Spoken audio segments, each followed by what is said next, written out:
Hello friends, welcome to everyday Bible reading programme.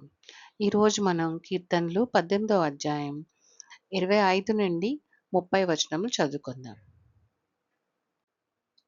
దయగల వారి ఎడల నీవు దయ చూపించుదువు, యథార్థవంతుల ఎడల యథార్థవంతుడుగా నుందువు. సద్భావము గల వారి ఎడల నీవు సద్భావము చూపుదువు, మూర్ఖుల ఎడల నీవు వికటముగా నుందువు. శ్రమపడు వారిని నీవు రక్షించెదవు, గర్విష్ఠులకు విరోధివై వారిని అణిచివేసెదవు. నా దీపము వెలిగించువాడవు నీవే, నా దేవుడైన యెహోవా చీకటిని నాకు వెలుగుగా చేయును.